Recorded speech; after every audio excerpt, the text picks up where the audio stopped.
Today I want to talk about a monk called Columba. He lived in 521 to 597. Columba was part of a noble family in what is now Ulster. He's part of the O'Neill tribe, who were the rulers of Ulster. Columba was part of a minor branch of that family. The kings lived further south, but he's part of a branch that lived in the north. So he was well connected and he was well educated. He was educated in the monastery of Clonard. And in 561, a controversial battle happened that impacted the rest of his life.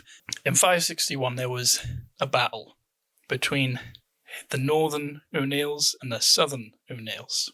In some versions of the stories, Columba wades into battle to fight for his family, which is probably not true. But he seems to have some sort of involvement in the politics of what's going on. And it results in him being disciplined and perhaps eventually exiled. Columba left Ireland and went to what is now Scotland.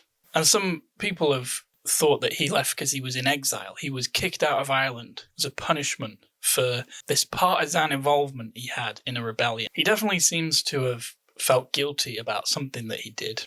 Thomas Owen Clancy, a scholar of medieval Irish history, thinks that Columba was kicked out because he was doing some, what Thomas Owen Clancy calls partisan prayer. So he's praying for his side to win. I'm not sure of any examples of this kind of partisan prayer where people are disciplined for it in ancient history. I don't know the medieval history that well, but we know that Tertullian and Justin Martyr would pray for the empire and for the emperor, and there doesn't seem to be any Christians in any of their contemporaries being offended by them doing that. There is an example of King Aethelfrith, who was an Anglo-Saxon king, massacring monks at Bangor Isicoid near Chester because they had prayed against him. But this is an Anglo-Saxon, not a Christian, so I'm not sure if Columba was exiled for praying. Richard Sharp, another scholar who translated the life of Columba, which was written by Adumnon in Latin about 100 years after Columba died. Richard Sharp thinks that Columba just went to Scotland on a pilgrimage. He doesn't think that there needs to be a reason for exile because pilgrimage was so common in Celtic monasticism and Celtic spirituality. To travel somewhere new as an act of devotion was honourable and good. Adumnon himself doesn't say anything about the reason for Columba's journey. So Adumnon seems to think it's just obvious why Columba would go. So Richard Sharp perhaps is right that he's just going on a pilgrimage, an act of spiritual devotion. He wants to go to new lands where people don't know who Jesus is and teach them. He wants to go to lands where there isn't this great history of education and literature that he had in Ireland, and to spread that there. Columba oversaw a movement that established many monasteries. Adumnon mentions one. It's called Hinba. We're not sure where it is today, but possible sites include the Isle of Jura and the Isle of Colonsay off the west coast of Scotland. I visited the possible site of Hinba on Jura. It's a tiny little cell. Adumnon says that Hinba was where penitent monks went. So if they felt guilty about something, or if they'd been punished for something that they did that was against the rules of monastic life, they might be sent to Hinba to live alone, apart from the community, and think about what they've done. In a lot of the ancient monastic orders like Benedict's order and Columba's order, discipline was taken really seriously. Monks would agree to a rule of life. I talked about Benedict's rule of life, so you could watch that video if you like. Monks would agree to this rule of life, and then they're held accountable to it. Accountability is a really important part of growing as a person and growing spiritually. If we just wander through life aimlessly with good intentions but with no accountability, it's so easy to drift. But when we have brothers and sisters and teachers that invest in our lives and hold us accountable to a standard that we've agreed to, it makes a huge difference. It's a real catalyst for growth. So I want to encourage you to be part of a community if you're not already. Join a church or gather some people around you who are like-minded and have common goals, and agree to hold each other accountable. Columba was a great influence in Scotland, not just the west coast where his main monastery Iona was, but all over Scotland. Columba was given the land for Iona in 563 by King Comgall, who was a relative of his. Comgall was the king of Dalriada, one of the ancient kingdoms of Britain, from the west coast of Scotland to the north coast of Ireland. Comgall's seat of power was in Dunath, in the Kintyre Peninsula. Columba almost definitely visited Dunath around the year 563, where he met Comgall and was given the land of Iona to establish his monastery. Columba also met King Brude, the king of the Picts, after Columba had gone on a long journey from Iona to mainland Scotland, along the River Ness, all the way to Inverness at the other end of Loch Ness.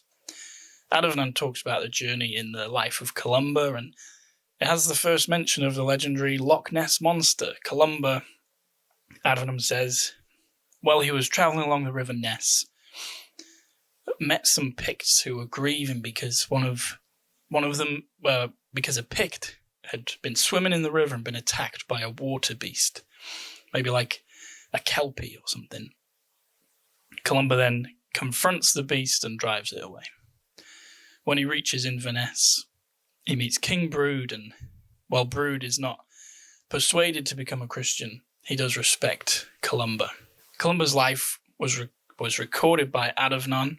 Adumnon was the 9th abbot of Iona, Columba's main monastery.